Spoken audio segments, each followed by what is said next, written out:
আসসালামু আলাইকুম।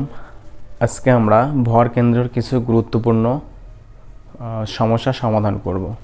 তো ভর কেন্দ্রের চ্যাপ্টারটা যদি আমরা সমাধান করতে চাই তাহলে আমাদের কিছু বেসিক জানা প্রয়োজন। আগে আমরা 3-4টা বেসিক দেখে নেব ইনশাল্লাহ। প্রথমে আমাদের যদি আমরা ভর কেন্দ্রের কোনো অঙ্ক বা কোনো ম্যাথ যদি সমাধান করতে চাই, প্রথমে আমাদের বুঝতে হবে প্রতিসম। প্রতিসমটা কি? কোনো সেকশনকে যদি আমরা এক্স অক্ষ বা ওয়াই অক্ষ বরাবর ভাঁজ করি এবং ভাগ করার পর যদি কোনো অংশ বাড়তি না থাকে তাহলে সেই সেকশনটা সেই অক্ষ বরাবর প্রতিসম হবে। আমরা যদি একটু প্র্যাকটিক্যালি দেখতে চাই, এটা হচ্ছে একটা টি সেকশন। টি সেকশন আমরা যদি একে এক্স অক্ষ বরাবর যদি ভাঁজ করি মাঝখানে, তাহলে আমরা দেখতে পারবো এই যে এটুক কি আছে, এটুক হচ্ছে বাড়তি অংশ। তার মানে আমি যদি এক্স অক্ষ বরাবর যদি একে ভাঁজ করি তাহলে এটা প্রতিসম হচ্ছে না, কারণ এই যে এইটুক বাড়তি অংশ হয়ে আছে।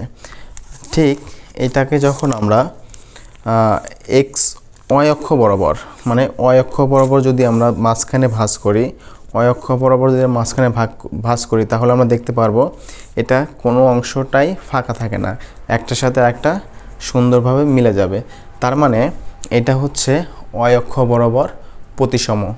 এই সেকশনটা হচ্ছে ওয়াই অক্ষ বরাবর প্রতিসম, এবং যে সেকশন যে অক্ষ বরাবর প্রতিসম সেই অক্ষ বরাবর আমাদের ভরকেন্দ্র নির্ণয় করতে হবে। এটা গেল প্রথম প্রতিসম। দ্বিতীয় আছে হচ্ছে এক্স বা ওয়াই অক্ষের সাপেক্ষে। আমরা যখন কোনো সেকশনের ভরকেন্দ্র নির্ণয় করতে যাব তখন অবশ্যই আমাদের এক্স বা ওয়াই অক্ষের সাপেক্ষে নির্ণয় করতে হবে। এটা খুবই গুরুত্বপূর্ণ একটা বিষয়। তারপরে আসি আমরা সূত্রতে আসি আমরা। এখানে আমরা সূত্র দেখতে পাচ্ছি। সূত্র হচ্ছে ওয়াই বার সমান হচ্ছে y1 a1 plus y2 a2 plus y3 a3 a1 plus a2 plus a3। আচ্ছা, এখন এতে বোঝায় প্রতিটা সেকশনের ক্ষেত্রফলকে এ দ্বারা বোঝাচ্ছে, আর হচ্ছে y1কে বোঝাচ্ছে। খুবই গুরুত্বপূর্ণ। y1কে বোঝায় একটা সেকশনের প্রত্যেকটা অংশ, একটা সেকশনের প্রতিটা অংশের ভরকেন্দ্র হচ্ছে y1 y2, এবং y বার বোঝাচ্ছে সমস্ত সেকশন। একটা সেকশনের সম্পূর্ণ ভরকেন্দ্রকে বোঝাচ্ছে হচ্ছে ওয়াই বার, এবং y1 দিয়ে বোঝাচ্ছে প্রত্যেকটা সেকশনের ভরকেন্দ্র, এবং ওয়াই বার দিয়ে বোঝাচ্ছে সমস্ত সেকশন একত্রে ভরকেন্দ্র। আশা করি বুঝতে পারছেন। এখন আমরা তাহলে একটা ম্যাথ সমাধান করি আমরা, তাহলে আমরা বুঝতে পারবো ইনশাআল্লাহ। ওকে,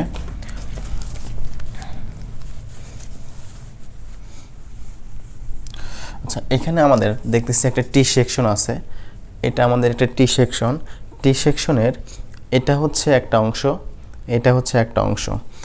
প্রথমে আমাদের কি করতে হবে? অংশগুলোকে ভাগ করে নিতে হবে। এটাকে আমরা ধরলাম 1 নাম্বার সেকশন, এটাকে ধরলাম আমরা 2 নাম্বার সেকশন। তাহলে আমাদের অঙ্ক করতে সুবিধা হবে। যেমন আমরা বলছিলাম a1 a2 a3, তেমন a1 দিয়ে বোঝাবে হচ্ছে 1 নাম্বার সেকশনের ক্ষেত্রফল বোঝাবে। তাহলে যদি আমরা বের করি a1 সমান হচ্ছে নিচের হচ্ছে, যেহেতু এটা হচ্ছে কি আয়তক্ষেত্র, এটা হচ্ছে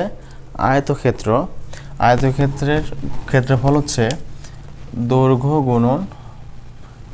গুণন প্রস্থ। তাহলে এটাকে ক্যালকুলেশন করলে 4 গুণন 16 64 সেন্টিমিটার স্কোয়ার, বর্গ সেন্টিমিটার। তাহলে a2 কি হবে? a2 হবে 20 গুণন 4 20 80 সেন্টিমিটার স্কোয়ার। এই গেল আমাদের ক্ষেত্রফল বের হয়ে গেল। এখন আমাদের দেখতে হবে যে এটা যেহেতু আমাদের টি সেকশন, এবং টি সেকশনকে যদি আমি এদিকে ভাঁজ করি তাহলে এটা হচ্ছে ওয়াই অক্ষ বরাবর। এই ওয়াই অক্ষ বরাবর কি হবে? প্রতিসম হবে। যদি ওয়াই অক্ষ বরাবর প্রতিসম হয় তার মানে ওয়াই অক্ষ বরাবরই আমাদের ভরকেন্দ্রটা নির্ণয় করতে হবে। তাহলে আমি 1 নাম্বার সেকশনের ভরকেন্দ্রটা নির্ণয় করি y1 সমান যেহেতু এটা আয়তক্ষেত্রের ভরকেন্দ্র সবসময় মাঝে হয়, আয়তক্ষেত্রের ভরকেন্দ্র সবসময় মাঝে হবে। এটা হচ্ছে আচ্ছা, আমরা যখন অয়ন বের করতেছি, অয়ন কিসের মাধ্যমে বের করতেছি? অয়ন বের করতেছি হচ্ছে এক্স অক্ষের সাপেক্ষে। অয়ন বের করতেছি এক্স অক্ষের সাপেক্ষে। তাহলে আমাদের এক্স অক্ষ যে এখানে, এক্স অক্ষ নিচে, এক্স অক্ষ একবারে নিচে এবং ওয়াই অক্ষ এখানে।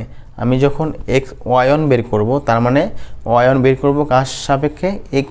এক্স অক্ষের সাপেক্ষে।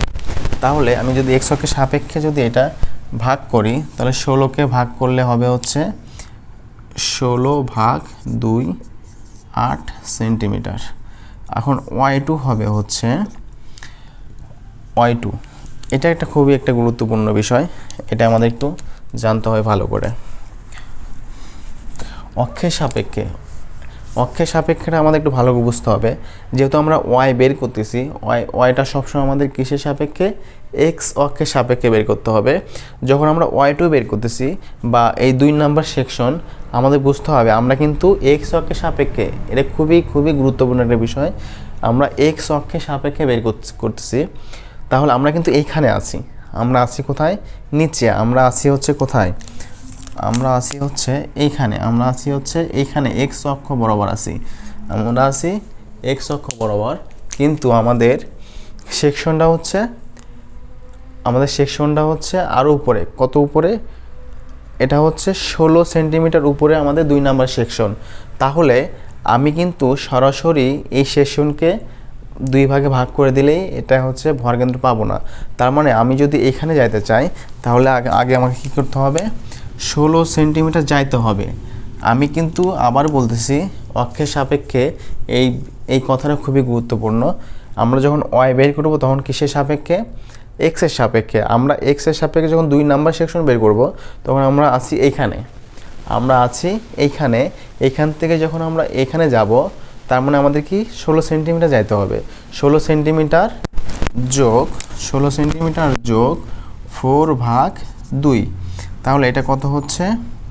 এটা হচ্ছে 18 সেন্টিমিটার। এটা হচ্ছে 18 সেন্টিমিটার। এই তো আমাদের y1 y2 বের হয়ে গেল। এখন আমরা কি করতে পারি? আমরা এখন সূত্রের সাহায্যে আমরা এখন সূত্র জানি কি? আমরা এখন সূত্র জানি y বার সমান হচ্ছে a1 y1 plus a2 y2 ভাগ হচ্ছে a1 প্লাস a2। এখন আমরা মানটা বসাই দিই। a1 হচ্ছে 64 গুণন a1 64, y1 হচ্ছে 8 যোগ a2 হচ্ছে 80 গুণন y2 হচ্ছে 18। তারপরে a1 হচ্ছে 64 যোগ হচ্ছে 80। এখন এটা আমরা যদি করি তাহলে আমাদের কি হয়ে যাবে? ভরকেন্দ্র বের হয়ে যাবে। আমরা ক্যালকুলেশন 64 গুণন 8 যোগ 80 গুণন 18 ভাগ হচ্ছে 64 যোগ 80। তাহলে আমাদের এটা ভরকেন্দ্র আসছে হচ্ছে, আমাদের এটা অ্যান্সার বা ভরকেন্দ্র আসছে 13.55 সেন্টিমিটার। ওকে, তার মানে এটা বোঝাচ্ছে এই যে একটা টি সেকশন, এই টি সেকশনের ভরকেন্দ্র হচ্ছে এইখান থেকে 13.55 সেন্টিমিটার উপরে।